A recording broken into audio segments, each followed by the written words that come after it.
बिस्मिल्लाहिर्रहमानिर्रहीम अस्सलामु अलैकुम वरहमतुल्लाहि वबरकातुहू। अल्लाह ताला ने इंसान को बहुत सी नेमतों से नवाजा है, लेकिन इन सब नेमतों में से सबसे बड़ी नेमत है हमारे माँ बाप। माँ बाप वो हस्तियाँ हैं जिनकी दुआएं हमारी ज़िंदगी का सहारा बनती हैं। वो हस्तियाँ जो हमें जन्म से लेकर बुढ़ापे तक हर लम्हा अपने बच्चों की भलाई और कामयाबी के लिए सोचती रहती हैं। कुरान करीम में अल्लाह ताला ने फरमाया और हमने इंसान को हुक्म दिया कि वह अपने माँ बाप के साथ अच्छा सलूक। उसकी माँ ने उसको कमज़ोरी पे कमज़ोरी उठाकर पेट में रखा और उसके दूध छुड़ाने में 2 साल लगे। मेरा और अपने माँ बाप का शुक्र अदा करो, आखिरत में मेरी ही तरफ लौट कर आना है। भाई और बहनों, सोचो, वो माँ जिसने 9 महीने तक हमें पेट में उठाया, कितनी तकलीफें सही। फिर जन्म के वक्त जान तक दाम पर लग गई।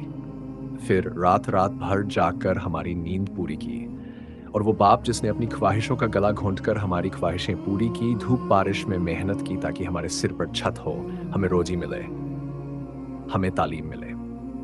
माँ बाप की दुआएं ऐसी डाल है जो हमारी मुश्किलों को टाल देती है। हदीस में आता है कि 3 लोगों की दुआ कबूल होती है जिसमें कोई शक नहीं। उनमें से एक है माँ बाप की दुआ। सोचिए, जब माँ अपने बच्चे के लिए हाथ उठाती है तो अल्लाह ताला फरिश्तों से फरमाते हैं कि इस दुआ को कबूल कर लो। आज के दौर में अफसोस की बात है कि कई लोग अपने माँ बाप की इज्जत भूल गए हैं। जब वो बूढ़े हो जाते हैं, कमज़ोर हो जाते हैं तो उनको बोझ समझने लगते हैं। लेकिन हकीकत यह है कि माँ बाप की खिदमत ही हमारी जन्नत का रास्ता है। हदीस में रसूलुल्लाह सल्लल्लाहु अलैहि वसल्लम ने फरमाया, जन्नत माँ के कदमों के नीचे है, यानी जिसने माँ की खिदमत की उसकी जन्नत पक्की है। इसी तरह एक सहाबी ने रसूलुल्लाह से पूछा, या रसूलुल्लाह, सबसे ज्यादा हकदार कौन है मेरी नेकी का? आपने फरमाया, तुम्हारी माँ। उन्होंने पूछा, उसके बाद? आपने फरमाया, तुम्हारी माँ। उन्होंने फिर पूछा, उसके बाद?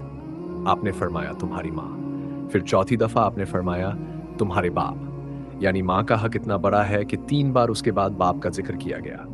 दोस्तों, अगर हम चाहते हैं कि हमारी जिंदगी में बरकत हो, हमारी रोजी में वुसअत हो, हमारी दुआएं कबूल हो, तो सबसे आसान रास्ता है अपने माँ बाप की इज्जत और उनकी खिदमत करना। कभी उनके सामने ऊंची आवाज में बात करें, कभी उन्हें उफ तक न कहें। कुरान में अल्लाह ताला ने साफ फरमाया, और अपने माँ बाप से उफ तक न कहो, उन्हें झिड़को मत और उनसे इज्जत के साथ बात करो।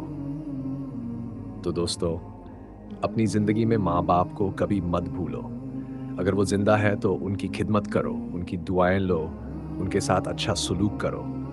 और अगर वो इस दुनिया से जा चुके हैं तो उनके लिए दुआएं करते रहो, उनके लिए सदका जारिया करो, उनकी कब्र पर जाओ और उनकी मगफिरत मांगो। याद रखो, माँ बाप की दुआएं हमारे लिए जन्नत का सामान है।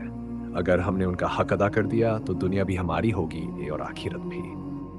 अल्लाह ताला हम सबको माँ बाप की कदर करने की तौफीक अता फरमाए और उनकी दुआओं से हमें कामयाब बनाए।